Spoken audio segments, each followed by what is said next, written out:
स्वागत है आपके इस YouTube चैनल पर। और एक बार आ जाइए सभी जल्दी से, ताकि हम क्लास को शुरू कर देते हैं। और हमारा जो टॉपिक चल रहा है वो हमारी प्रायद्वीपीय पठार के बारे में हम पढ़ रहे थे ना।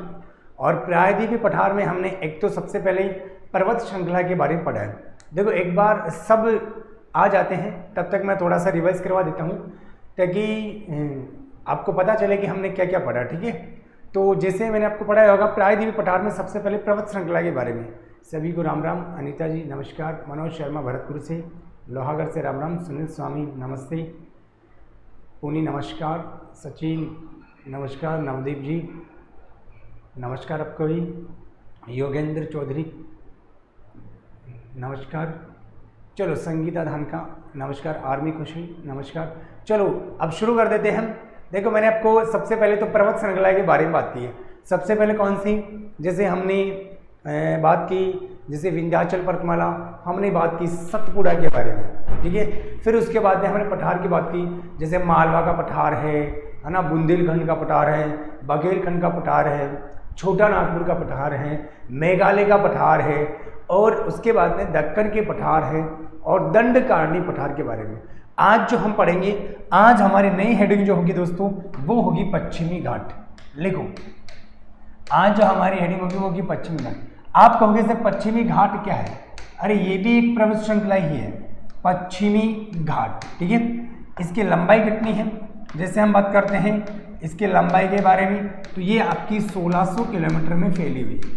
ठीक है इसकी, ठीक है, और इसकी जो औसत ऊंचाई है, औसत जो इसकी ऊंचाई है दोस्तों, वो इसकी औसत ऊंचाई कितनी है? 1200 मीटर है। ठीक है, अब इसमें ये कहाँ से कहाँ तक विस्तार है, इसकी क्या विशेषताएं हैं, इन सब चीज़ों के बारे में हम यहाँ से बात कर लेंगे ना। ज्योति कुमार नमस्कार आपको भी, जल्दी से अपने लक्ष्य को प्राप्त करें। सीता शर्मा नमस्कार। और अब हम शुरू कर देते हैं यहाँ से। पश्चिमी घाट, पश्चिमी घाट में क्या क्या विशेषता है, कैसे हमारे सामने यहाँ से प्रश्न बन सकते हैं। तो आपने हेडिंग लगा ली होगी पश्चिमी घाट। एक बार इधर मैप पर फोकस करो, मैप पर एक बार ध्यान देना है। जैसे हम बात करते हैं पश्चिमी घाट की, तो पश्चिमी घाट में जैसे ये हमारा भारत, और पश्चिमी घाट की विशेषता अगर पूरा की पूरी जो इसकी विशेषता हमें बिल्कुल इजी वे में याद हो जाएगी, बस हमारा ध्यान जो होना चाहिए वो सामने होना चाहिए, बस है ना। तो बिल्कुल सारी विशेषता सारी याद होगी। देखो पश्चिमी घाट, एक तो ये पूर्व दिशा की ओर है, ये पश्चिम, ठीक है, पूर्व और पश्चिम। जय श्री कृष्णा, रवि गुड इवनिंग, सोहन जी नमस्कार। चलो अब शुरू करते हैं ना।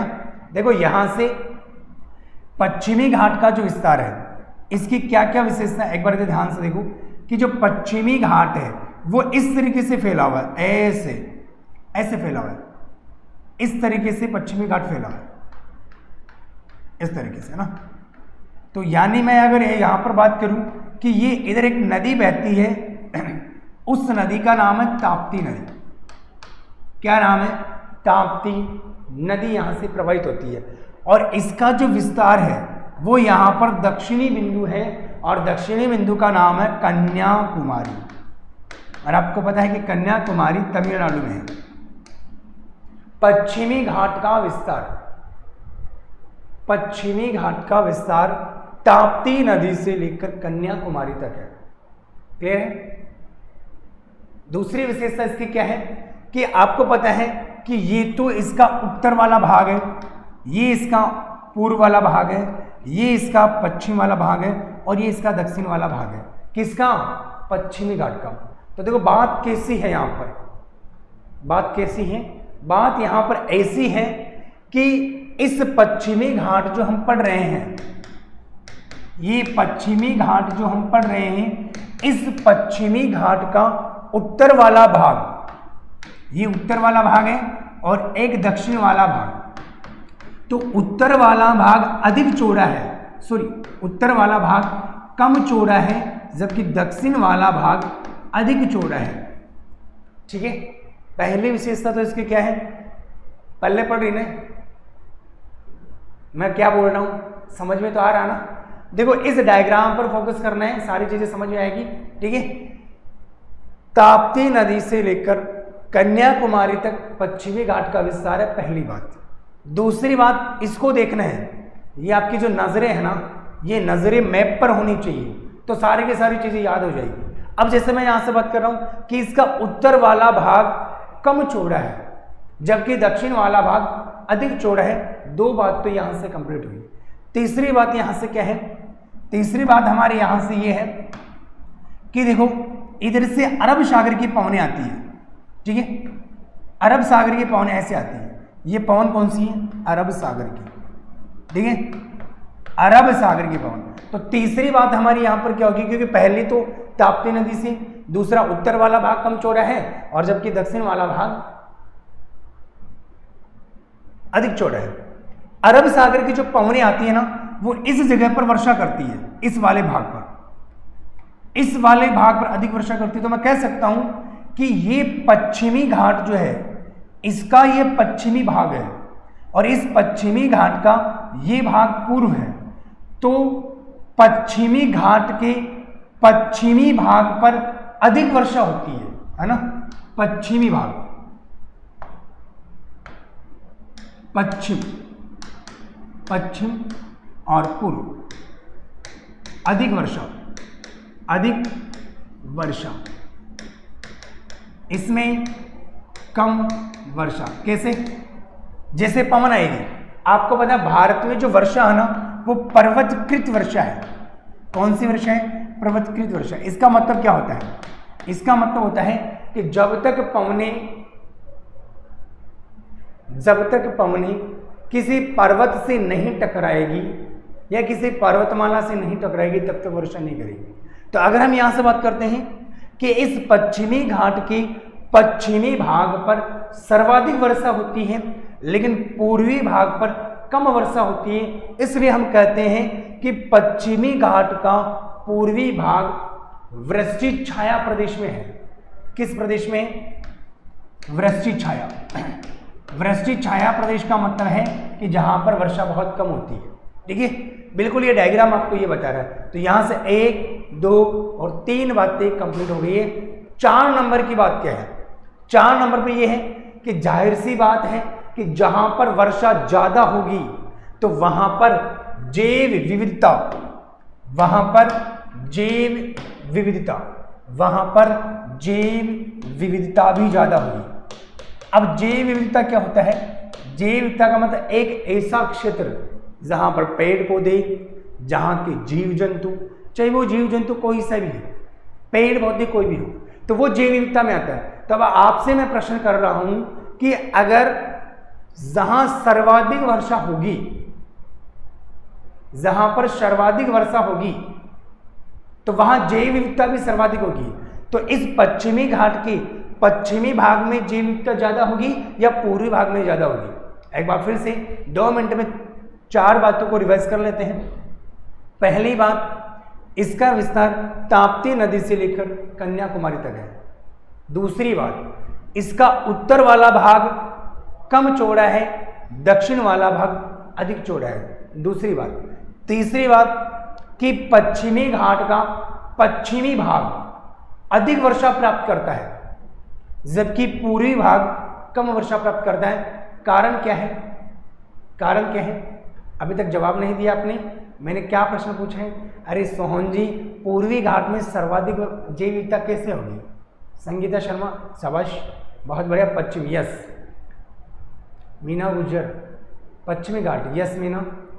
भोजराज, हाँ जी भोजराज, बिल्कुल सही। अरे भाई जब वर्षा इधर ज्यादा होगी तो जैव विविधता भी तो इधर ज्यादा होगी ना, ठीक है ना। सीता शर्मा, सुबह 9 साहब, मैं प्रश्न का आंसर पूछ रहा हूँ, इसका आंसर सुबह 9 और 5 बजे नहीं होगा। इसका आंसर होगा कि पश्चिमी भाग में सर्वाधिक जैव विविधता होगी। क्लियर है। तो हाँ, मैंने क्या बताया, पहला विस्तार ताप्ती से कन्याकुमारी, पहली बात। दूसरा, उत्तर भाग कम चौड़ा है, दक्षिण भाग अधिक चौड़ा है, ठीक है। और क्या बताया कि इसके पश्चिमी भाग में सर्वाधिक वर्षा होती है और पूर्वी भाग में कम वर्षा होती है। तो यहाँ तक आपको ये सारी की सारी चीजें समझ में आई होगी। क्लियर है। अब देखो और इसमें आपकी क्या क्या विशेषता हो सकती है, तो उस पर भी अपन थोड़ा सा फोकस कर लेते हैं। देखो इसके अंतर्गत जो ये वाला भाग है, इसमें तो आप वैसे इसको ऐसे रख सकते हैं। इस वाले भाग में क्या होता है कि एक बार सामने देखो, जैसे मैं यहाँ से बात कर लेता हूँ, यहाँ पर एक चोटी है इस जगह पर, क्योंकि महाराष्ट्र में एक चोटी है और उसका नाम है कलसूबाई। क्या नाम है? कलसूबाई, कलसूबाई चोटी है, ठीक है। फिर कलसूबाई के बाद में एक चोटी जस्ट इसके नीचे और आ जाती है और इस जगह पर, और उस चोटी का नाम है सहलहर।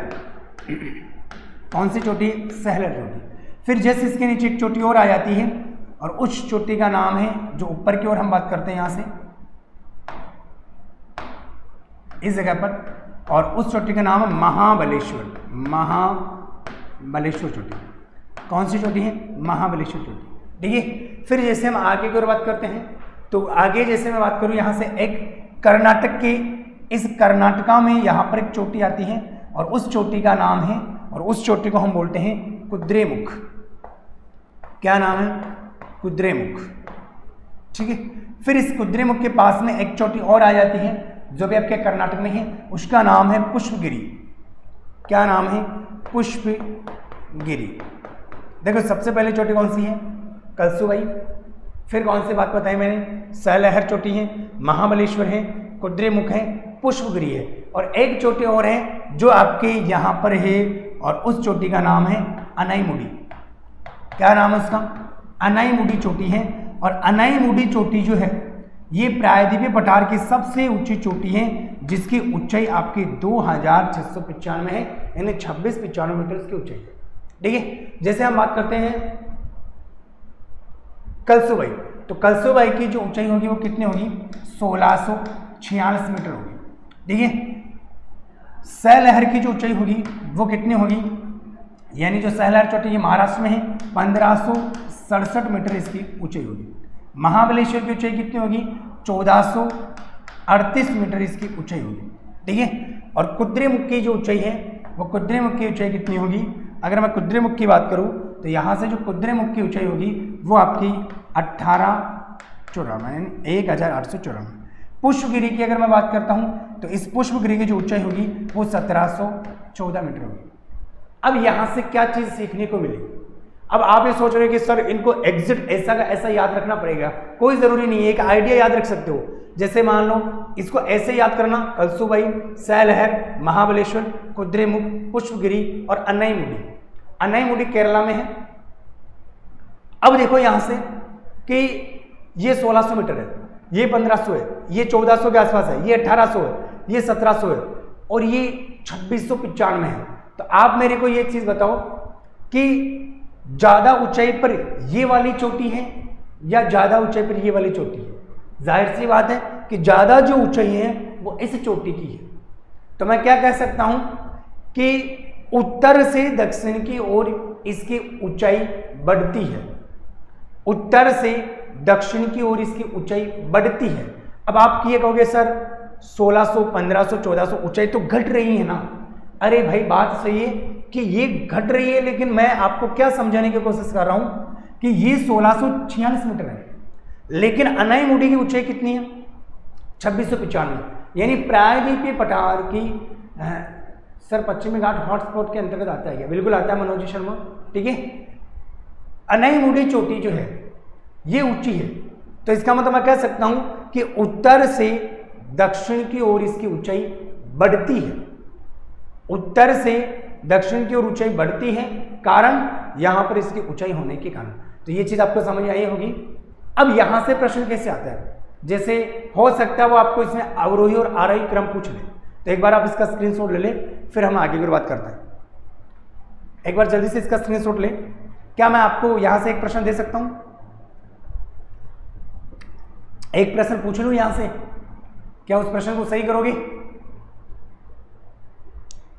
एक बार इसका स्क्रीनशॉट ले, फिर मैं एक प्रश्न आपके सामने लिख देता हूं। चलो एक प्रश्न लिख देता हूं मैं आपके लिए, ठीक है। आप जल्दी से इसका स्क्रीनशॉट ले, ठीक। अब देखो एक प्रश्न यहां से आपके, क्योंकि इसमें आपको इस तरीके से प्रश्न भी पूछा जा सकता है कि इनका अवरोही क्रम क्या है और आरोही क्रम क्या है, ठीक है। तो ये कलसूबाई, सहलहर, महाबलेश्वर, कुद्रेमुख, पुष्पगिरी और अनाईमुडी, ये कुद्रेमुख, पुष्पगिरी कर्नाटका में है, ये तीनों की तीनों महाराष्ट्र में है और अनाईमुडी आपके केरल में है। एक प्रश्न लिखो, निम्न में से प्रश्न देखो, निम्न में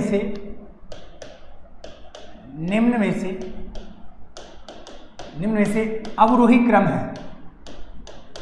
अवरोही क्रम का मतलब क्या होता है? बड़े से छोटा।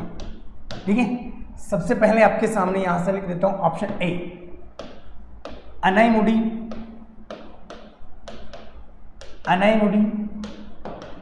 ऑप्शन ए अनाईमुडी, महाबलेश्वर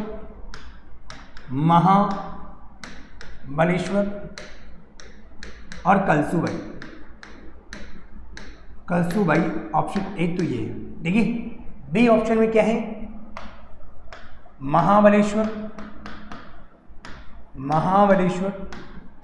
अवरोही क्रम पूछ रहा है, ध्यान रखना। देखिए ना, महाबलेश्वर, सलहर और कलसूबाई ठीक है। अगला सी ऑप्शन में है महाबलेश्वर। देखिए ध्यान रखियो, फिर गलती ना कर दियो, नहीं है ना। यानी चलो, अनाईमुडी, महाबलेश्वर, कलसूबाई, महाबलेश्वर, सहलहर, कलसूबाई ना, महाबलेश्वर,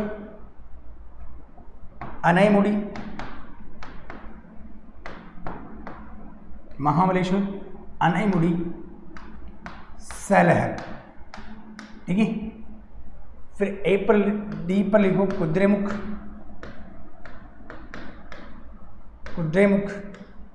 फिर कुद्रेमुख के बाद में पुष्पगिरी, और पुष्पगिरी के बाद में लिखते हो आप कलसूबाई।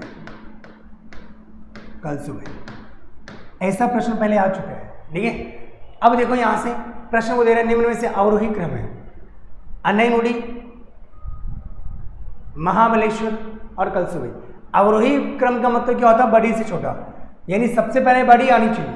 अब देखो इनमें से कौन सा सीक्वेंस सही बैठ रहा है? अनाईमुडी, एक आइडिया याद रखें, जैसे अनाईमुडी की जो ऊंचाई वो लगभग 2695, देखिए महाबलेश्वर की कितनी है? 1438 मीटर है, ये ना। जबकि कलसूबाई की कितनी है? 1646 मीटर। क्या ये अवरोही क्रम दिख रहा है आपको? भाई देखो 2600, 1400, 1600, यानी ये अवरोही क्रम नहीं है, क्योंकि इसमें अनाईमुडी के बाद में महाबलेश्वर आ रहा है। ये अवरोही क्रम नहीं है। अवरोही क्रम का मतलब होता है बड़े से छोटा, यानी आपके ये छोटी है ऊंचाई में, जबकि ये बड़ी, तो इसका मतलब ये तो अवरोही क्रम नहीं है। ठीक है, महाबलेश्वर, सलहर और कलसूबाई। जैसे महाबलेश्वर की बात करते हैं तो महाबलेश्वर की ऊंचाई कितनी है? 1438। ठीक है, सहलहर की कितनी है? सहलहर की ऊंचाई कितनी है? 1567। ठीक है, और कलसूबाई की कितनी है? 1646 मीटर। क्या ये अवरोही क्रम दिख रहा है आपको? अरे ये अवरोही क्रम कहाँ है? 1400, 1500, 1600, ये अवरोही क्रम नहीं है। 1400 के बाद 1500, 1600, यानी ये तो आरोही क्रम है। ठीक है, फिर महाबलेश्वर की कितनी? 1438। अनाईमुडी की कितनी है? अनाईमुडी की आपकी 2695। और सहलहर की कितनी है? सहलहर की ऊंचाई यहाँ लिखी है अभी 1567। क्या ये अवरोही क्रम है क्या? 1400 ना, ये भी अवरोही क्रम नहीं है। ये भी कैंसिल, ये भी कैंसिल, ये भी कैंसिल, बच्चा ये, तो इसको भी चेक कर लेते हैं। कुद्रेमुख की ऊंचाई कितनी है? क्योंकि ऊंचाई के आधार पर आइडिया अगर आप रखोगे तो यहाँ पर अगर मैं कुद्रेमुख की ऊंचाई की बात करता हूँ तो 1894 मीटर है। ठीक है, पुष्पगिरी की अगर मैं बात करता हूँ तो पुष्पगिरी की आपकी कितनी है? यहाँ से हम बात करते हैं पुष्पगिरी, ये लिखा होगा यहाँ पर पुष्पगिरी। अच्छा नहीं लिखा क्या? कोई बात नहीं, अगर पुष्पगिरी नहीं लिखा हो तो अपन लिख देते हैं ना। तो पुष्पगिरी कितनी है? 1714 मीटर। ठीक है, और ये आपके 1646 अवरोही क्रम। ठीक है, इतना टाइम लागे हो इस प्रश्न करने के लिए। ठीक है, यानी सीक्वेंस कौन सा सही बैठ रहा है? सर मेरा गलत हुआ, नहीं डी सही है ना इसका, क्योंकि सीक्वेंस कैसा पूछ रहा हो प्रश्न। ठीक है, तो इसलिए प्रत्येक चीज को ध्यान से पढ़े ना। डी, हाँ जी डी है। ठीक है, अब इसको याद कैसे करना है? तो एक छोटी सी बात है यहाँ पर कि इनको आइडिया रखना है। जैसे मैंने आपको मैप में बताया है, और मैप में मैंने आपको क्या बताया है, एक आइडिया रखो दिमाग में। जरूरी नहीं कि 1646 आपको याद ही हो, कोई फर्क नहीं पड़ता। ऐसे आइडिया रखो कि 1600, 1500, 1400, 1800, 1700, वो तो याद रखने पड़ेगा। देखो 16, 15, 14, 18, 17। अब आपको ये चीज याद होगी ना, हाँ 1600 उसकी है, 1500, तो वो उस हिसाब से आपका प्रश्न सही हो जाएगा। ठीक है, तो इसलिए वो प्रश्न वैसे पूछा गया था, तो मैंने आपके सामने लिख दिए हैं। ठीक है, तो इसलिए ये ध्यान रखियो कि ऐसे प्रश्न भी आ जाते हैं। ठीक है, तो एक बार आप इसका स्क्रीनशॉट ले, फिर मैं आगे और बात कर लेता हूँ। स्क्रीनशॉट ले जल्दी से इसका।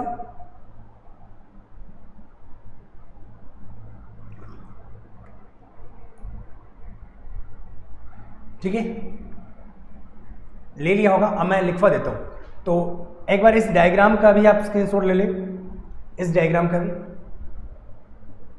इसका भी स्क्रीनशॉट ले ले, ताकि मैं लिखवा देता हूँ ना। चलो अब आगे बढ़ते हैं ना, तो एक बार इनको फटाफट लिखो, इनको लिखवा देता हूं मैं। चलो लिखवा दूं, तो मेरे साथ साथ में लिखना शुरू कर दें। पहली लाइन तो मैंने आपको बताया होगा विस्तार। हमारा टॉपिक क्या चल रहा है भाई? पश्चिमी घाट चल रहा है, विस्तार। तो विस्तार कहां से है? ताप्ती नदी से, ताप्ती से कन्याकुमारी। पहली बात, ताप्ती से कन्याकुमारी, पहला पॉइंट है ना। दूसरा पॉइंट मैंने क्या बताया? पश्चिमी घाट में 2 नंबर पर उत्तर कम चौड़े, ठीक है, जबकि दक्षिण में अधिक चौड़े, ठीक है। किसकी अधिक चौड़ाई है? पश्चिमी घाट की। किसकी अधिक चौड़ाई है? पश्चिमी घाट। 3 नंबर पॉइंट, और 3 नंबर पॉइंट में लिखोगे आप, इसके पूर्वी भाग में अधिक वर्षा लिखूं या कम वर्षा लिखूं? बताओ। इसके पूर्वी भाग में कम वर्षा, जबकि पश्चिमी भाग में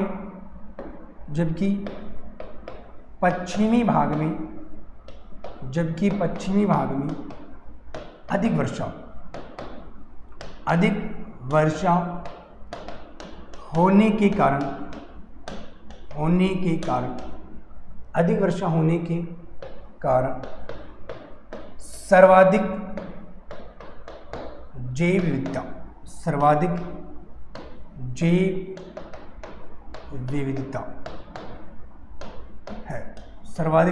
है, ठीक है। क्यों? क्योंकि सर्वाधिक जैव विविधता होने के कारण, ठीक है, कारण उसका सर्वाधिक वर्षा, ठीक है। 3 नंबर पॉइंट हो गया। फिर 4 नंबर पॉइंट में आप लिखें, 4 नंबर पॉइंट में आप लिखें, इसका पूर्वी भाग मंद है, जबकि पश्चिमी भाग तीव्र है, ठीक है। नेक्स्ट, अगला 5वें नंबर पर, और 5वें नंबर पर लिखना है,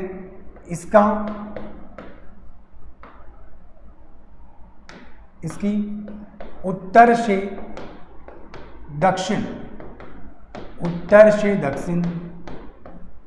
की ओर ऊंचाई बढ़ती है,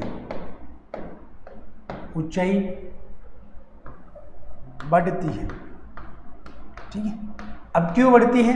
अभी मैंने आपको चोटियों के बारे में बताया कि जैसे सबसे पहले कौन सी चोटी है?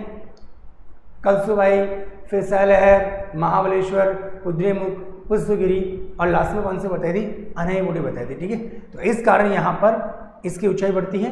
मैंने आपको बता दिया पश्चिमी घाट, यस, पश्चिमी घाट अरब सागर के मानसून से बारिश प्राप्त करता है, बिल्कुल ऋतु शेखावत। अभी वहाँ पर मैंने पवन के बारे में बताया है कि कौन सी पवन वहाँ पर आ रही है। तो जल्दी से इसको लिखो, फिर आगे बढ़ते हैं, ठीक है। जल्दी से लिखो इसको। नेक्स्ट, आगे बढ़े। चलो नेक्स्ट आगे की बात करते हैं। तो आपका 6ठे नंबर पर लिखना, इसको सह्याद्री भी, एक छोटी सी लाइन लिखो फिर समझा देता हूँ ना। इसको सहयाद्री भी कहते हैं, सहयाद्री भी कहते हैं तथा सामान्यतः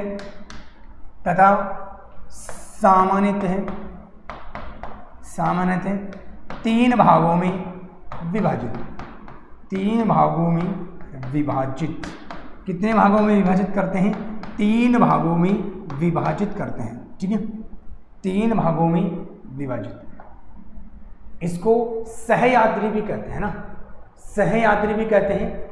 काठियावाड़ कोंकण तट को हम पश्चिमी घाट में नहीं, पश्चिमी तट में पढ़ेंगे, ठीक है, क्लियर है। पश्चिमी तट जब आएगा तब वहां से इसको पढ़ लेंगे, ठीक है। इसको सहयाद्री भी कहते हैं तथा इसको 3 भागों में विभाजित किया जाता है। अब सामने देखो, यहां से बात करते हैं कि वो 3 भाग कौन कौन से हैं। अब देखो, इन 3 भाग को समझने के लिए आपको फिर से मैप का सहारा लेना पड़ेगा। तो मैं एक बार इस मैप को क्लियर कर देता हूं, क्योंकि ये मैप तो आपको वैसे भी समझ आ गया होगा, ठीक है। तो यहां से मैं एक मिनट,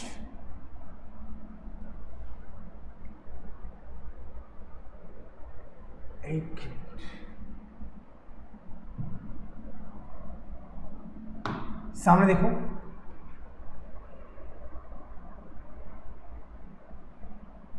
अब इधर सामने देखिए कि इसमें आपको फिर से मैप का सहारा लेना है। अब मैप में आपको क्या देखना है, एक बार फिर से इस मैप पर फोकस करो। इसमें आपको सिर्फ जब तक आप जितनी ज़्यादा मैप पर प्रैक्टिस करोगे ना, उतना ही आपके लिए सही रहेगा, ठीक है। तो देखो भाई, बात ऐसी है कि इसको हम 3 भागों में विभाजित करते हैं। कितने भागों में? 3 भागों में। तो पहला तो कौन सा है? जैसे मैंने आपको बताया, इसका विस्तार जो है वो ताप्ती नदी से है, यानी ताप्ती से इसको 3 भागों में, एक यहां पर आ जाता है 16 डिग्री उत्तरी अक्षांश, 16 डिग्री उत्तरी अक्षांश, 16 डिग्री उत्तरी अक्षांश, और एक यहां पर आ जाता है नीलगिरी। इस जगह पर नीलगिरी के बारे में भी पढ़ेंगे। नीलगिरी को अभी मौखिक रूप से आप ये समझे कि ये पूर्वी घाट और पश्चिमी घाट का मिलन स्थल है, संगम स्थल है ना। तो यहां पर आ जाता है कन्याकुमारी, ठीक है। तो इस सहयाद्री को 3 भागों में विभाजित करते हैं। अब 3 भाग कौन कौन से? जैसे पहला, सबसे पहले तो यहां पर बात करूं, इस पर, ये 1 नंबर पर, फिर 1 नंबर पर ये वाला कौन सा होगा? ये होगा उत्तरी सह्याद्री, उत्तरी सह्याद्री, ठीक है। फिर इसके बाद में ये कन्याकुमारी की जगह आप सह्याद्री, ओके, कन्याकुमारी को थोड़ा सा नीचे लिख देते हैं, क्योंकि अभी हमारे को दूसरी चीज में लिखनी है ना।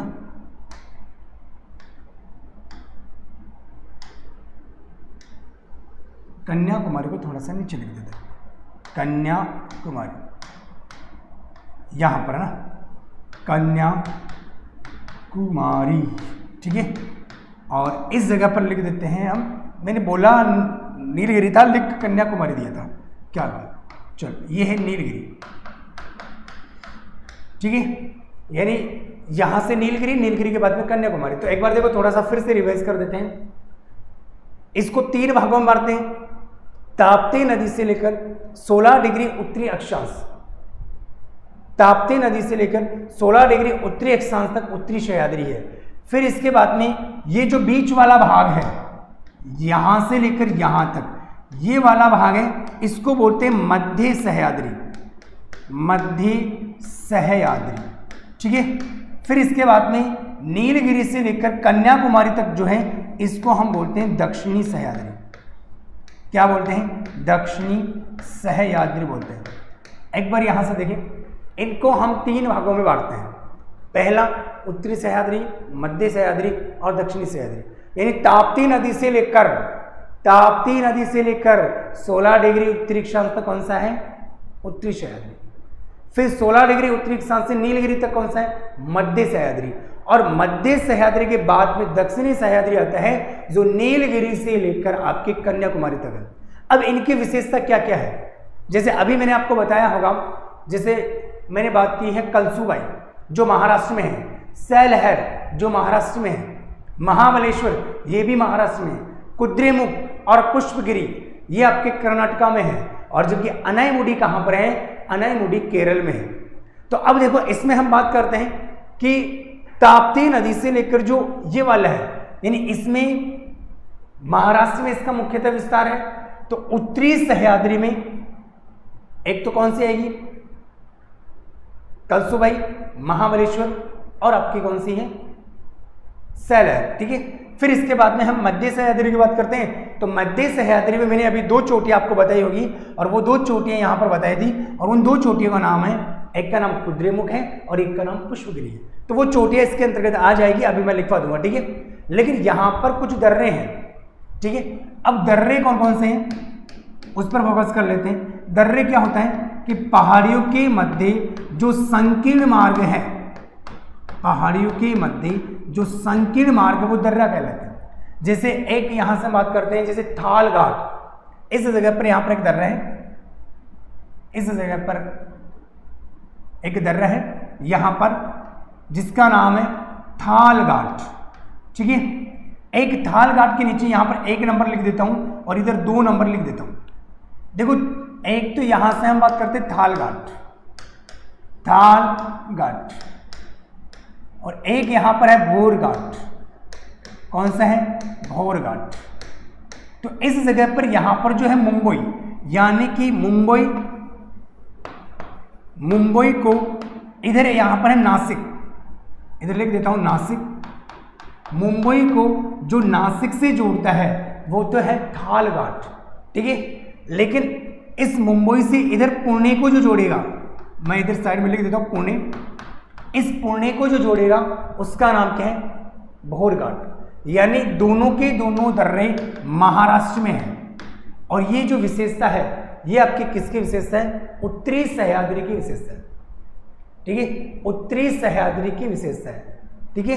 तो उत्तरी सह्याद्री में थाल घाट है, भोर घाट है। कि पल्ले पड़ रही क्या,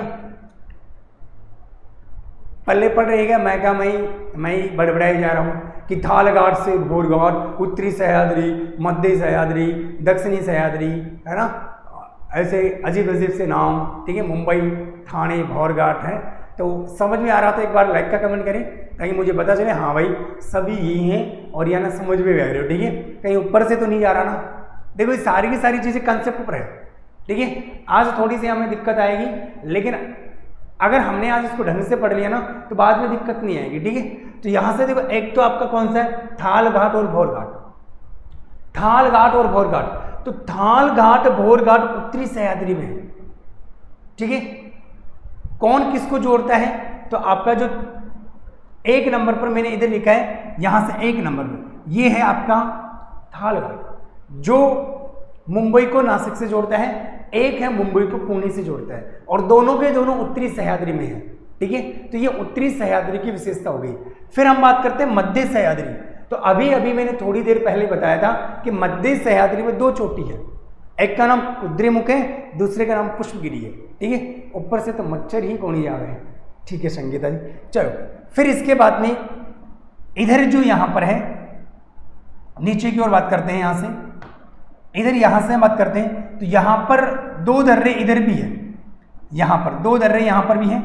उनमें क्या क्या नाम है, जरा उसके नाम पर भी अपन चर्चा कर लेते हैं कि वो 2 नाम कौन कौन से। एक नाम तो अठे है, एक नाम यहाँ पर, यानी यहाँ पर 2 दर्रे हैं जो आपके केरल के अंतर्गत हैं। उसका एक का नाम तो है, यहाँ दर्रे का नाम मैं लिख देता हूँ, जिसका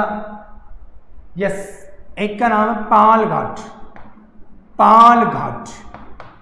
और फिर जिस इसके नीचे एक और है जिसका नाम है सैन कोटा, सैन कोटा।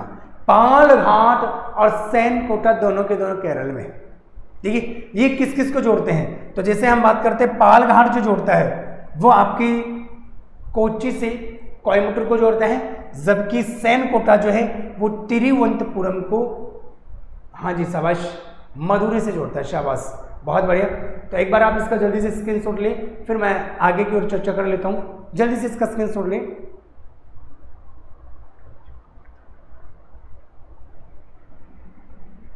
कोच्चि को कोयम्बटूर, शाबाश।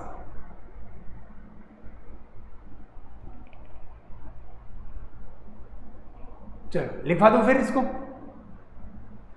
लिखवा दो क्या। अगर आपने इसको स्क्रीनशॉट ले लिया हो तो लिखवा देता हूं आगे।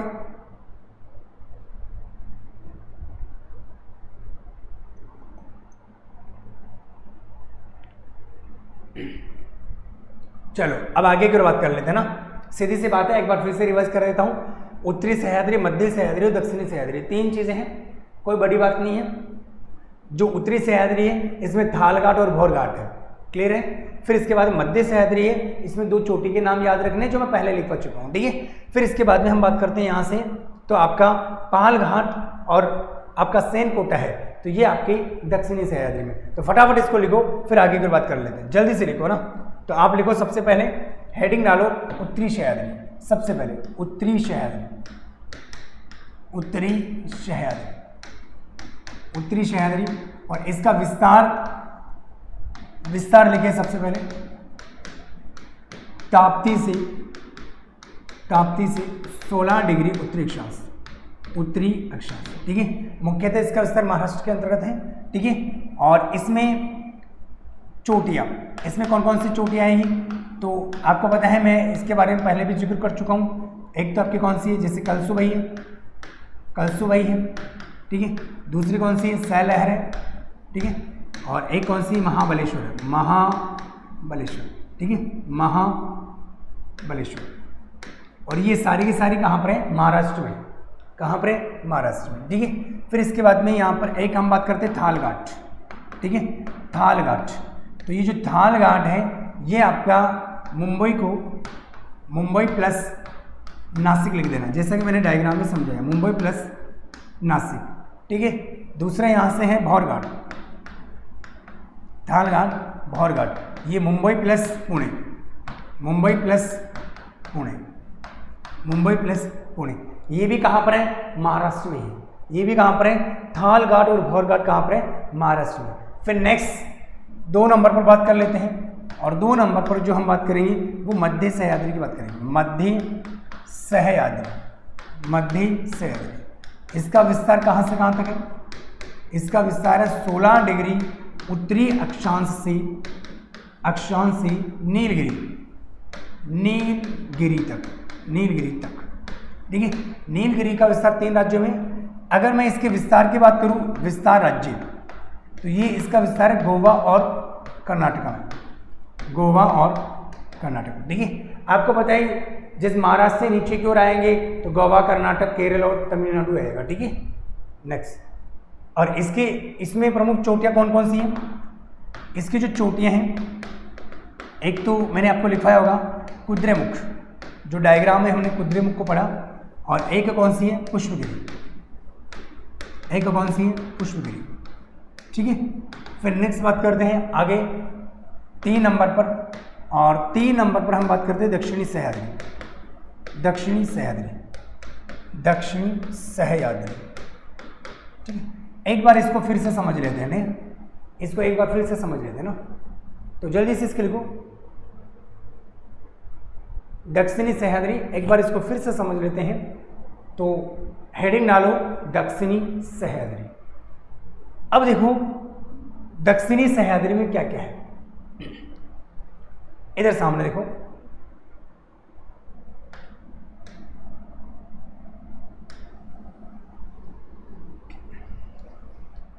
इसको क्या हो गया, फिर चला गया, पता नहीं आज ही क्यों जा रहा है बार बार। चलो, लगता है इसको नजर लग गया है, तभी बार बार क्लियर हो रहा है।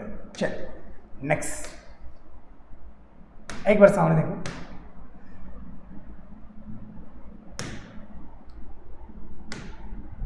इधर सामने है ना, ये एक बार फिर से इस वाले भाग को देख लेते हैं ना, जो हमारा नीचे वाला भाग है। सिर्फ और सिर्फ एक बार इसी पर दक्षिण की ओर फोकस करते हैं।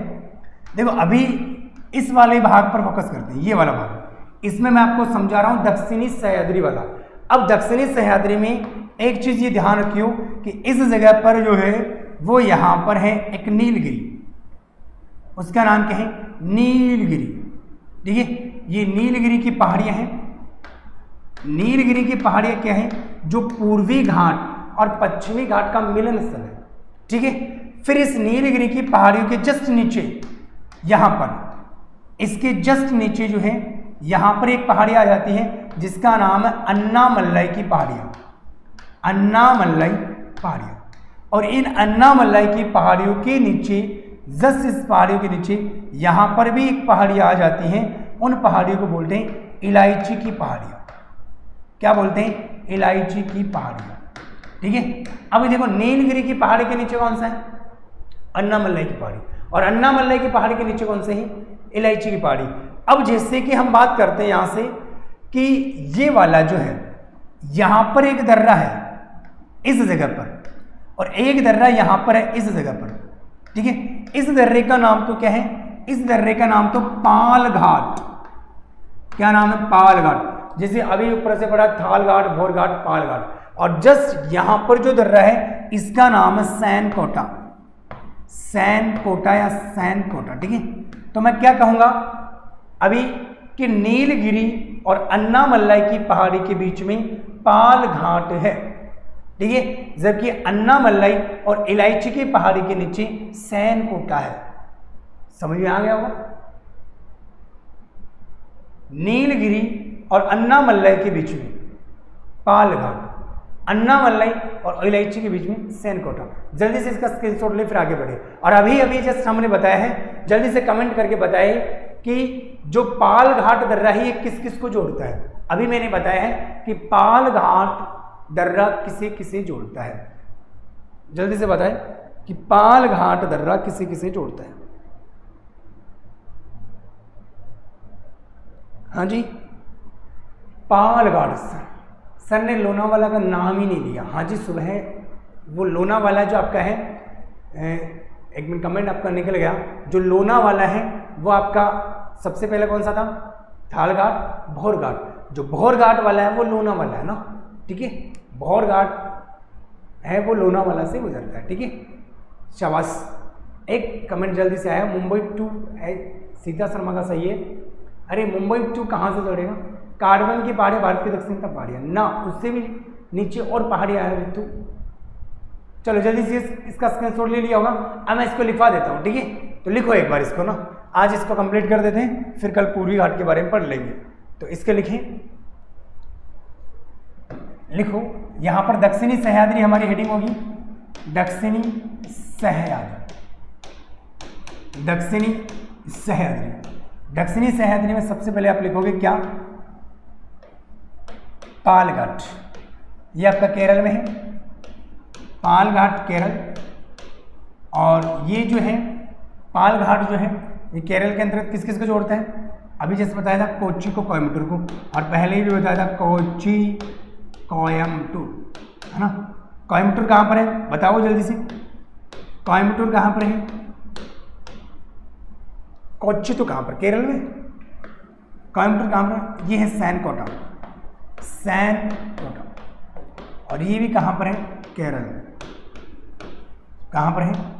केरल में। ठीक है। और ये किस किस को जोड़ता है? तिरुवनंतपुरम, तिरुवनंतपुरम को किससे जोड़ेगा? मदुरै। चलो, और इसके नीचे एक लाइन लिख लियो यहाँ पर, इसमें पाल घाट में एक लाइन लिख लेना, नीलगिरी, नीलगिरी प्लस अन्नामलाई पहाड़ी के मध्य, अन्नामलाई पहाड़ियों के मध्य, पहाड़ियों के मध्य, पहाड़ियों के मध्य। ठीक है। और ये आपका अन्नामलाई, अन्नामलाई एवं इलायची की पहाड़ी को, इलायची की पहाड़ियों के मध्य, पहाड़ियों के मध्य। जल्दी से लिखिए, फिर आगे बढ़ते हैं। या इसका स्क्रीनशॉट ले लें।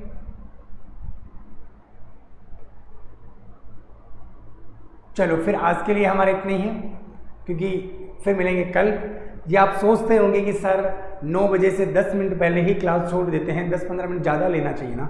जैसे मैं बहुत सारों का कमेंट देख पा रहा हूँ, तो 9 बजे क्या हमारी एक और क्लास होती है, ठीक है ना। तो उसके लिए भी इवेंट लगाना पड़ता है, इसलिए मैं 10 मिनट पहले छोड़ देता हूँ, ठीक है। क्योंकि ऐप पर भी 9 से 10 क्लास होती है, इस कारण 10 मिनट में जल्दी से आपको छोड़ देता हूँ ना। तो एक बार कमेंट करके ज़रूर बताइए, कोई प्रश्न हो तो आप बता सकते हो, जैसा कि मैं कमेंट देख पा रहा हूँ, ठीक है।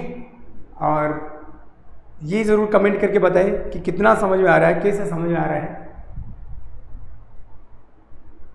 केरल, कर्नाटक, तमिलनाडु, नीलगिरी। यस, चलो एक बार जल्दी से कमेंट कर लो। यस, सीता शर्मा जयपुर से, धन्यवाद आपका भी। सुनील स्वामी, आपका कमेंट निकल गया, एक बार फिर से करें।